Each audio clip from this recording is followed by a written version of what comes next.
The cold reached Werner Pluskat first, seeping through the concrete walls of the observation bunker perched on the bluffs above what the French called Omaha Beach and what German military maps designated as WN62, Widerstandsnest 62, Resistance Nest 62, one of dozens of fortified positions that formed the Atlantic Wall along the stretch of Norman coastline. It was not yet 0500 hours on June 6, 1944, and the darkness outside the bunker's observation slit was absolute except for the faint gray line where sky met sea, and in that darkness, Major Werner Pluskat stood with his binoculars raised to his eyes, scanning a horizon that should have been empty except for the eternal movement of waves against the rocky shore below his position. He had been at his post since 0200 hours when the duty officer had reported unusual bomber activity inland, and when headquarters had issued one of their periodic alerts about possible enemy activity that usually amounted to nothing more than reconnaissance flights or small-scale raids against coastal installations, alerts that came frequently enough that they had become routine rather than urgent and that rarely required artillery batteries to go to full combat readiness. But something about this morning felt different to Pluskat in ways he could not immediately articulate.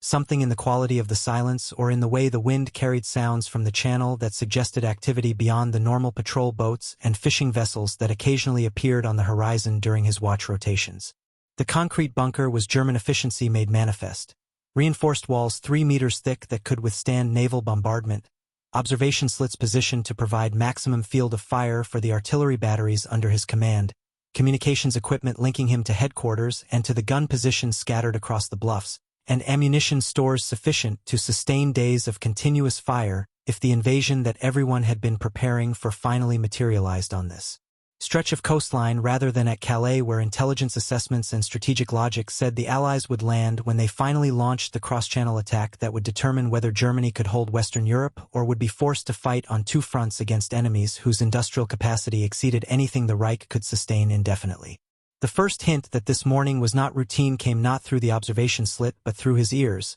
a sound that did not belong to the usual acoustics of coastal defense operations, a low mechanical thrumming that seemed to come from everywhere and nowhere simultaneously, and that grew steadily louder as Pluskat strained to identify its source. He knew the sounds of his sector intimately after months of manning this position, the crash of waves against the base of the cliffs, the whistle of wind through the concrete observation slits, the distant rumble of German transport vehicles moving along coastal roads, the occasional crack of small arms fire from patrols engaging phantoms in the darkness. But this sound was different, was mechanical and sustained and suggested engines or machinery operating at a scale that exceeded anything that should be present in the waters off Normandy at 0500 hours on what was supposed to be another quiet morning of watching empty seas and filing reports that said nothing of significance had occurred during the watch rotation. Pluskat adjusted his binoculars and scanned the horizon methodically, left to right, sweeping across the field of view that encompassed several kilometers of coastline and the channel waters that extended beyond visibility range even with German optics that were among the finest military equipment the Wehrmacht possessed. The darkness was beginning to soften into pre-dawn gray, that transitional moment when night surrendered to day and when shapes became visible before details emerged, and what Pluskat saw in that gray light made him lower his binoculars and blink and raise them again because what appeared on the horizon could not possibly be real, could not possibly be what his eyes reported his brain was processing. Ships, dozens of ships, hundreds of ships, ships that filled the horizon from left to right across his entire field of view, ships of every size from small landing craft to massive vessels whose profiles suggested cruisers or battleships, ships arranged in formations that indicated military organization rather than random assembly, ships that sat motionless in the pre-dawn gray like a fleet that had materialized overnight and that now waited for daylight to begin whatever operation had brought them to the waters off Omaha Beach. His first thought was that he was hallucinating, that exhaustion or stress or the monotony of months watching empty seas had created a mirage that would dissolve when he focused more carefully. But the ships remained solid and real and multiplied as visibility improved and as the gray light revealed more details of what sat offshore waiting with the patience of steel and machinery for orders to commence operations. His second thought was that this could not be the invasion because the invasion was supposed to happen at Calais. Every intelligence assessment and every strategic briefing and every conversation with officers who claimed to understand Allied thinking had emphasized that Calais was the logical target and that activity elsewhere would be diversionary raids designed to draw German forces away from the real landing site. But the number of ships visible offshore exceeded any conceivable. diversionary force and represented a commitment of naval assets that made sense only for a main invasion rather than for a feint. Pluskat grabbed the field telephone that connected his observation post to the regimental headquarters bunker several kilometers inland, where staff officers would be sleeping or drinking coffee or reviewing the overnight situation reports that were supposed to summarize anything significant that had occurred during darkness hours. And when the duty officer answered with the bored voice of someone who expected another routine report about nothing happening, Pluskat interrupted with urgency that made his voice higher and faster than professional military communication normally allowed. There were ships offshore, he reported, ships in numbers that exceeded anything he had seen or anything that made sense unless this was the invasion. Ships that stretched across the entire visible horizon and that appeared to be preparing for landing operations, ships that required immediate alert to higher command and immediate orders for what artillery batteries should do when those ships began moving toward the beaches that his guns were positioned to defend. The response from the duty officer was silence for several seconds, the kind of silence that indicated the person on the other end of the telephone line was processing information that did not fit expected patterns and was trying to determine whether the report was credible or whether the officer making the report had lost his grip on reality. Then the duty officer's voice returned, calm and dismissive and carrying the tone of someone explaining simple facts to someone who should know better. Major Pluskat needed to get hold of himself, needed to remember that intelligence assessments placed the invasion at Calais when it came, needed to understand that what he was seeing was probably a convoy or a patrol or at most a diversionary raid that did not require panic or dramatic reports to headquarters in the middle of the night, needed to maintain professional composure and file a proper situation report in writing so that higher command could evaluate the information and determine what response, if any, was warranted. Pluskat tried to explain that this was not a convoy or a patrol, that the number of ships visible offshore exceeded anything that could be explained by routine naval operations, that the formations and positioning suggested preparation for major assault operations, but the duty officer cut him off with instructions to maintain observation and report any actual landing attempts, but to stop making dramatic claims about invasion fleets until there was concrete evidence that warranted disturbing senior officers who were sleeping and who would not appreciate being awakened for reports that would probably turn out to be exaggerated accounts of normal Allied naval activity. The call ended before Pluskat could protest further, leaving him standing in the observation bunker with binoculars in one hand and dead telephone in the other, while outside the gray light continued to improve and the ships continued to sit offshore in numbers that grew larger as visibility increased and more of the fleet became visible. The war had come to France in numbers that exceeded German planning and German preparation and German confidence that the Atlantic Wall could hold against whatever the Allies sent against it, but Berlin refused to believe it, refused to accept that the invasion was happening in the wrong place according to the wrong schedule under conditions that contradicted every intelligence assessment that had shaped German defensive preparations. And in his concrete bunker above Omaha Beach, Werner Pluskat understood with cold certainty that what he was watching through his binoculars was the beginning of something that would either be stopped in the next few hours or would never be stopped at all, and that the fate of Germany and the fate of Europe and perhaps his own fate depended on what happened when those ships started moving toward shore and when the artillery batteries under his command began firing at targets that appeared unlimited in number and inexhaustible in their determination to reach the beaches regardless of what waited for them on the bluffs above.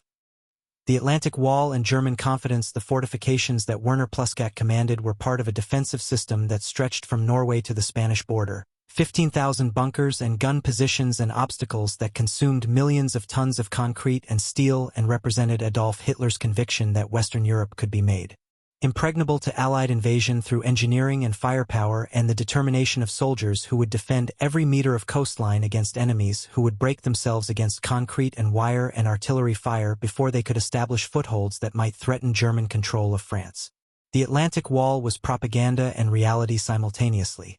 Propaganda in the sense that it was never as complete or as impenetrable as German leadership claimed it to be, but reality in the sense that substantial fortifications existed and that many positions were formidable obstacles that would require significant Allied resources to overcome if defenders fought competently, and if German command could coordinate defensive operations effectively. The section of the Atlantic Wall covering Omaha Beach consisted of strong points positioned to provide overlapping fields of fire that would turn the beach into a killing zone where landing craft would be destroyed before troops could disembark, and where any soldiers who reached the sand would be caught in crossfire from bunkers and gun positions that had been sited to maximize defensive effectiveness. Pluskat's artillery batteries included guns ranging from 88mm anti-aircraft weapons that could fire directly at landing craft to 155mm howitzers positioned inland that could deliver indirect fire against ships offshore or against troops attempting to advance beyond the beach. And the ammunition stocks included high-explosive shells and armor-piercing rounds and chemical weapons that German doctrine said might be employed if invasion threatened to succeed through conventional defense alone.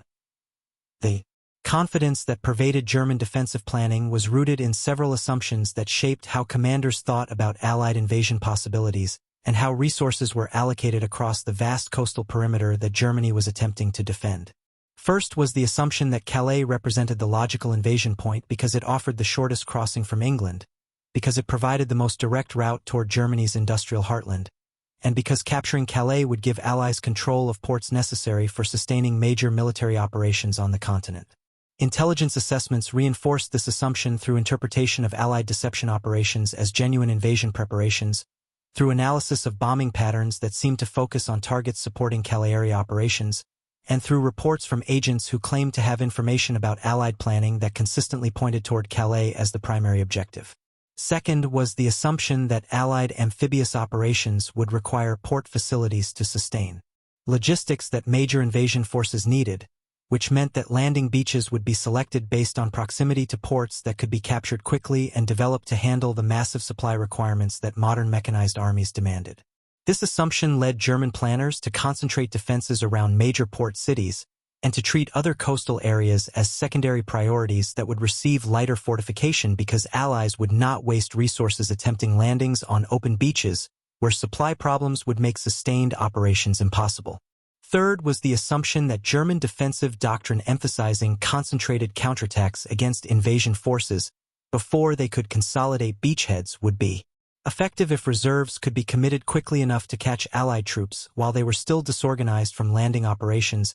and before they could establish defensive positions inland. This assumption required mobile reserves positioned within striking distance of likely invasion beaches, and required command authority to commit those reserves without delays that would allow Allies to strengthen their positions. But the assumption was complicated by disagreements among German commanders about where reserves should be positioned and by Hitler's insistence that major counterattacks required his personal authorization regardless of how rapidly battlefield conditions evolved. The combination of these assumptions created defensive posture that was strongest at Calais and around major ports, but that was thinner along stretches of coastline like Normandy where German planners believed invasion was unlikely because beaches did not provide the port access that Allied logistics supposedly required. Pluskat's sector was defended competently with guns and bunkers and obstacles, but it was not defended with the depth and concentration that Calais received because strategic logic said Normandy was an improbable invasion site that would receive diversionary raids at most, but that would not be the location where Allies committed their main invasion forces when the cross-channel attack finally materialized. Who Werner Pluskat was. Werner Pluskat came to his assignment above Omaha Beach through the standard progression that characterized German artillery officers of his generation: military training, assignment to artillery batteries, combat experience on the Eastern Front where Germany was learning that mechanized warfare against the Soviet Union was different from the rapid victories that had characterized campaigns in Poland and France, and eventual transfer to Western Europe where the tempo of operations was slower, and where the primary mission was preparing for the Allied invasion that everyone knew would come eventually but that no one knew when or where or in what strength. He was 31 years old in June 1944, old enough to have substantial military experience but young enough to retain the physical stamina and mental flexibility that combat operations demanded, and his background was professional military rather than intensely political in the sense that his identity was artilleryman first and German officer second rather than Nazi ideologue who saw military service primarily as expression of political commitment. His experience on the Eastern Front had taught him several lessons that would prove relevant when Allied invasion came to Normandy. That firepower mattered more than doctrine when numerical superiority allowed enemies to absorb casualties and continue attacking, that defensive positions, however well prepared, could be overwhelmed if attackers had sufficient resources and willingness to accept losses, and that survival in combat often depended on making correct tactical decisions quickly rather than waiting for orders from headquarters. That might come too late to matter. The Eastern Front had been brutal education in the limits of German military capability when facing enemies who could replace losses faster than those losses could be inflicted, who could sustain operations through seasons and conditions that should have made combat impossible, and who fought with determination that matched or exceeded anything German troops brought to battlefield. The transfer to France had seemed like relief initially, assignment to defensive operations that involved construction and training rather than constant combat, facing enemies who were not yet present rather than enemies who attacked relentlessly across frozen steppes or through summer heat that made metal too hot to touch. But the relief was temporary because Pluskat understood that Allied invasion would come eventually, and that when it came the firepower available to attackers would exceed anything German forces had faced on any front, that naval guns could deliver bombardment that dwarfed anything land-based artillery could produce, and that the Atlantic Wall, however formidable it appeared in propaganda photographs, was still linear defense against enemies who could choose when and where to attack and who could concentrate forces at selected points in ways that would overwhelm defensive positions regardless of how well those positions had been prepared. His job as artillery commander was observation and fire control, positioning his batteries to maximize their effectiveness against landing forces, coordinating with infantry positions that would resist initial landings, and communicating with headquarters to provide situation reports and to receive instructions about when and how to employ the guns. Under his command, the assignment required technical competence, understanding ballistics and targeting and ammunition management, but also required judgment about when to fire and when to conserve ammunition, when to displace guns to secondary positions and when to hold primary positions even under counter-battery fire, when to trust his own observations and when to defer to headquarters assessments that might be based on broader intelligence but that might also be wrong because staff officers kilometers from the coast could not see what Pluskat could see through his binoculars from observation bunker above the beach. He was not political in the sense that motivated some German officers who saw military service as extension of ideological commitment to National Socialism, was not driven by beliefs about racial superiority or historical destiny or any of the concepts that Nazi doctrine emphasized as justification for war and conquest. He was a professional soldier who performed assigned duties because professionalism demanded competence and because survival depended on doing job well, and because alternatives to military service in Germany in 1944 were limited for men of military age who wanted to avoid being sent to punishment battalions or facing consequences that regime imposed on those who refused to serve. His loyalty was to his men and to his professional standards rather than to abstract political ideologies, and his measure of success was keeping his battery effective and his soldiers alive rather than achieving political objectives that seemed increasingly disconnected from military realities as war progressed and Germany's position deteriorated on every front. Something is wrong with the improvement in visibility that came with approaching dawn transformed what had been vague shapes on horizon into concrete reality that exceeded Pluskat's ability to count or catalog, and the recognition that what he was seeing was real rather than mirage or exaggeration forced him to abandon the hope that this might be convoy or patrol or anything other than what it obviously was. Invasion fleet of size that indicated this was main Allied assault rather than diversionary raid. The ships were arranged in patterns that indicated military planning rather than random assembly, destroyers and cruisers in defensive positions around the fleet perimeter, transports and landing ships in organized groups that suggested they were prepared to launch assault waves on command, battleships whose massive profiles were unmistakable even at distance positioned where their guns could deliver fire support for landing operations.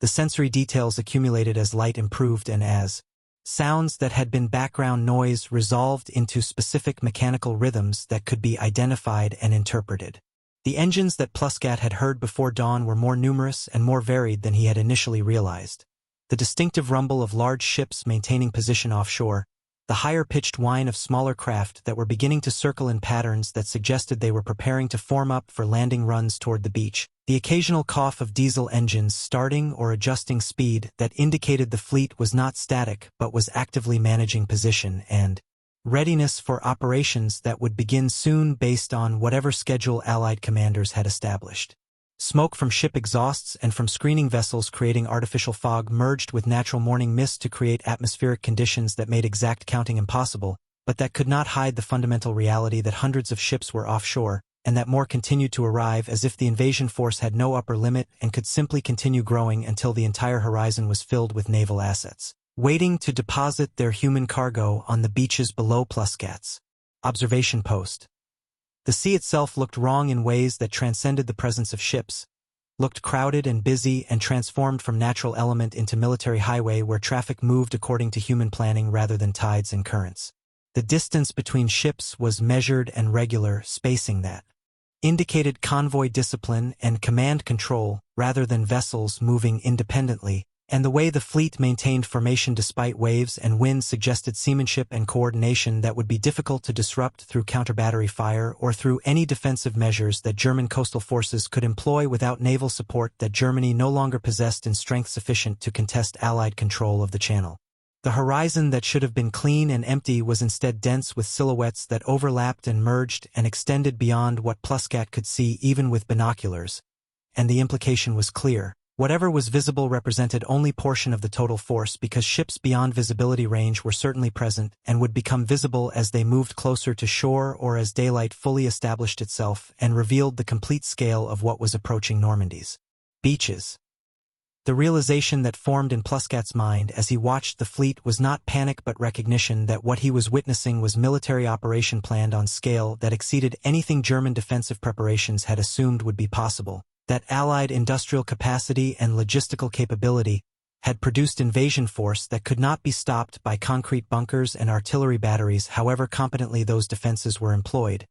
and that the outcome of what was about to happen would depend less on German resistance than on whether Allied execution matched Allied planning. The ships were not tentative or cautious in their positioning,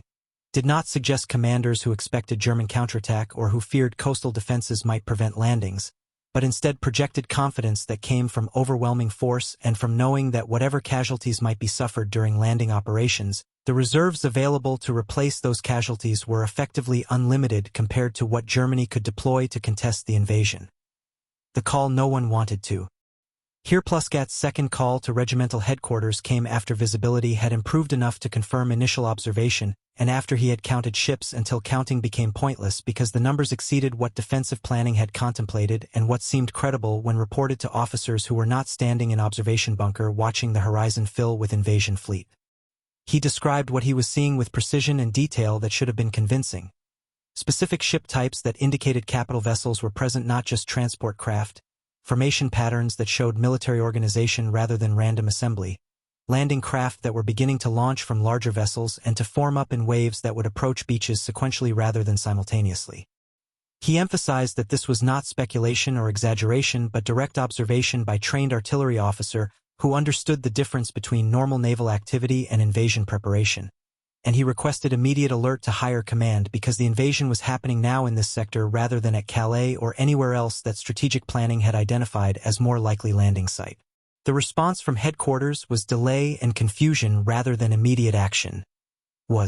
Questions about whether Pluskat was certain about what he was reporting rather than acknowledgement that invasion had begun and mobilization of defensive responses that situation demanded. The duty officer wanted confirmation that ships were actually moving toward shore rather than just sitting offshore, wanted clarification about how many ships Pluskat claimed to see because the numbers being reported seemed impossibly high, wanted explanation for why invasion would happen at Normandy when all intelligence pointed to Calais as the logical target. Each question delayed the alert process and consumed minutes that should have been used to position reserves, and to coordinate defensive fires, and to notify neighboring units that invasion was underway in sector that required immediate reinforcement if beachhead was to be contained before it could expand beyond what counterattack forces could eliminate. The rigid command structure that characterized German military organization created additional delays because authority to commit reserves and to declare full alert status rested with senior commanders who were not immediately available and who could not be disturbed for reports that duty officers did not consider credible enough to justify waking generals in middle of the night based on observations from single artillery officer whose sector was not supposed to be main invasion site.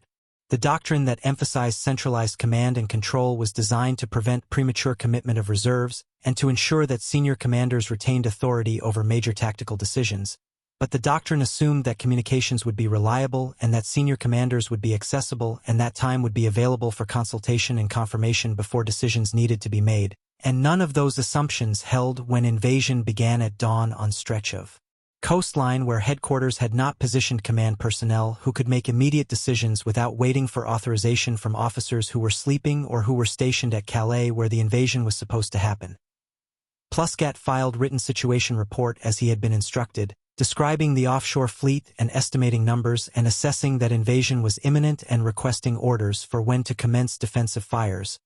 but the process of filing written Report and waiting for response consumed additional time, during which landing craft continued to launch from ships offshore and began their approach runs toward beaches where obstacles and mines and barbed wire were supposed to channel them into kill zones where German guns would destroy them before troops could disembark. The minutes mattered because artillery preparation required time to adjust targeting and to coordinate fires and to position ammunition for sustained operations, and every minute lost to bureaucratic process and command delays was minute that reduced preparation time and that increased probability that landing forces would reach beaches before defensive fires could achieve maximum effect. The paralysis extended beyond Pluskat's immediate chain of command to highest levels of German military leadership, where decisions about how to respond to invasion reports were complicated by the fact that Field Marshal Rommel was absent from France on June 6, visiting his family in Germany because weather forecasts had suggested invasion was unlikely during the period when tide and moon conditions would support landing operations, and by the fact that Adolf Hitler was sleeping and his staff was reluctant to wake him without confirmation that invasion was definitely underway rather than being diversionary operation that might resolve itself without requiring Führer's attention. The command structure required Hitler's authorization to commit armored reserves that were positioned inland and that represented the mobile counterattack force that German defensive doctrine relied upon to eliminate beachheads before they could be consolidated. But obtaining Hitler's authorization required waking him and convincing him that invasion was real and persuading him to release reserves that he controlled directly and that he was reluctant to commit without certainty about where main Allied effort was focused. Omaha Beach ignites. The first shells from the Allied naval bombardment arrived at approximately 0550 hours. High explosive rounds from destroyers that were close enough to shore to fire directly at identified bunker positions, and from cruisers farther offshore that delivered larger caliber rounds, whose impact created explosions that shook concrete fortifications and sent shrapnel tearing through any exposed positions where German soldiers had been attempting to observe landing operations or to position weapons for defensive fires. The sound was overwhelming and continuous, not the sharp crack of artillery exchanges that Pluskat had experienced on the Eastern Front, but sustained roar that made communication difficult and that created psychological pressure that exceeded what training had prepared defenders to handle. Some rounds struck bunkers directly and tested the reinforced concrete that was supposed to protect against naval bombardment. And while most positions survived initial hits without catastrophic damage, the cumulative effect of repeated strikes began to crack walls and to collapse observation slits and to create conditions where continuing to man positions meant accepting casualties from shrapnel and concussion even when bunkers themselves remained structurally intact. The German artillery batteries under Pluskat's command returned fire when communications allowed coordination and when targets could be identified through the smoke and spray that naval bombardment created, and the 88mm and 105mm guns began engaging landing craft that were approaching the beach in organized waves that indicated Allied planning had anticipated German defensive fires and had prepared contingencies for losses that would inevitably occur when boats carrying troops came within range of guns that had been pre-sighted to cover every approach to the sand. Some landing craft took direct hits and disappeared in explosions that killed everyone aboard before they could reach the beach. Others were damaged and began taking water but continued toward shore because turning back meant certain destruction from German guns, and because forward momentum offered at least possibility of reaching sand where troops could attempt to fight their way off the beach, even if landing craft were destroyed in the process. The chaos was bilateral. Allied forces were suffering casualties that would make Omaha the bloodiest of the D-Day beaches,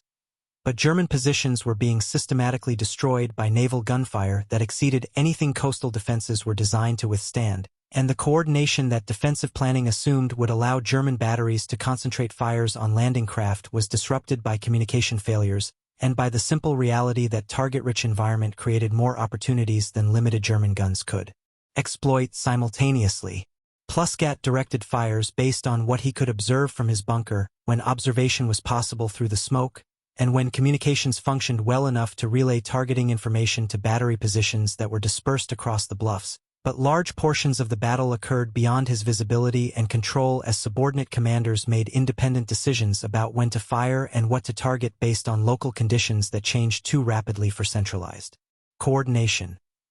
The landing craft continued to arrive in waves that seemed endless, each wave replacing casualties from previous waves and adding fresh troops to the assault forces that were accumulating on the beach despite German defensive fires and despite obstacles and mines that destroyed some craft and killed some soldiers, but that could not prevent the cumulative buildup of Allied forces that were establishing footholds in areas where German fires were less concentrated or where terrain provided some shelter from the crossfire that defensive planning had assumed would make the beach impassable. The reality that Pluskat could see developing was that German defenses were inflicting casualties but were not stopping the invasion, that each wave brought more troops and more equipment and more firepower that Allied forces could turn against German positions, and that the arithmetic of attrition favored attackers who could replace losses while defenders had finite ammunition and finite personnel and finite ability to sustain operations without resupply or reinforcement that was not arriving. Because higher command was still processing the reality that invasion was happening at Normandy rather than at Calais.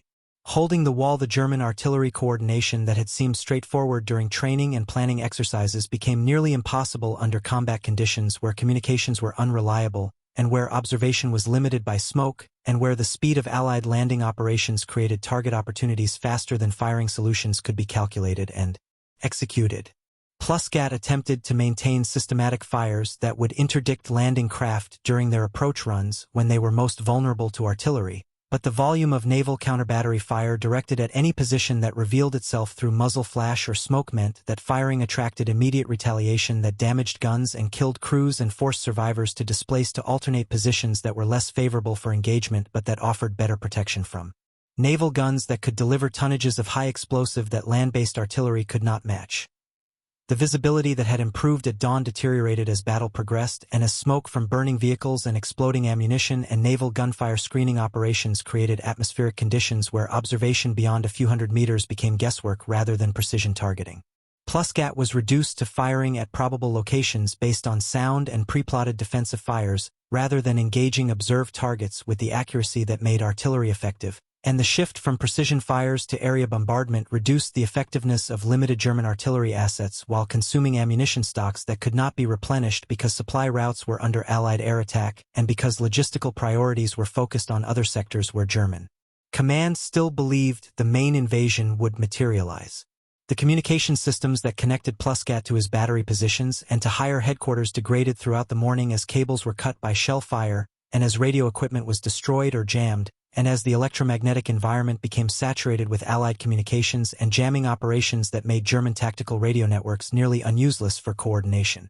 Field telephones that relied on buried cables worked intermittently when cables survived shell impacts, but maintaining those connections required linesmen to repair breaks under fire and required accepting that any cable running across open ground was vulnerable to being cut again within minutes of being repaired. The result was increasing isolation where battery commanders made independent decisions based on local situations rather than coordinating through centralized fire control that artillery doctrine assumed would allow German guns to mass fires at critical points where concentrated firepower could break Allied assault waves. The sense of being overwhelmed developed gradually rather than arriving as single moment of recognition, accumulated through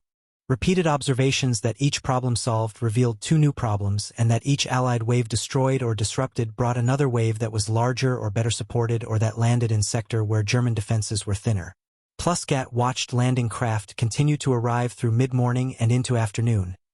watched the beach accumulate vehicles and supplies that indicated logistics were functioning despite German fires, watched Allied troops begin to move inland from the beach in organized units rather than remaining pinned at the waterline where German planning had assumed they would be destroyed before they could establish positions that would allow them to advance. The realization that defensive plan was failing came not from single catastrophic event but from accumulation of small indicators that collectively demonstrated that German resistance was being overcome through weight of numbers and firepower rather than through any tactical brilliance that could be countered through adjustments to defensive plans. The invasion grows, not shrinks. The crucial dynamic that shaped the outcome of June 6 above Omaha Beach was that Allied forces grew stronger as the day progressed rather than weaker as German defensive planning had assumed would happen when assault waves suffered casualties, and when survivors became disorganized and when German counterattacks exploited confusion to drive landing forces back into the sea. Each hour brought more ships offshore,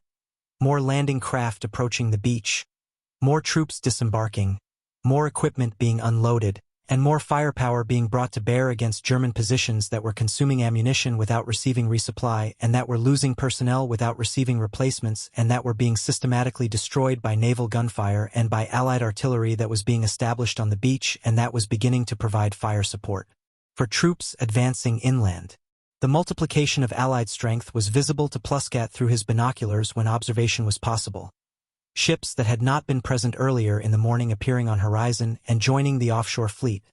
Landing craft continuing their shuttle runs between ships and beach without apparent reduction in tempo despite hours of German defensive fires. Bulldozers and engineer vehicles working to clear obstacles and to create routes for vehicles to move beyond the beach and tanks. And artillery pieces being offloaded and positioned to support further advances. The expectation that invasion forces would culminate and lose momentum after initial assault was replaced by recognition that Allies had resources to sustain operations indefinitely, and that far from weakening as day progressed, the invasion was accelerating as logistics caught up with combat forces, and as engineers overcame obstacles, and as Allied command established coordination between naval gunfire and ground forces and air support that could be directed against any German position that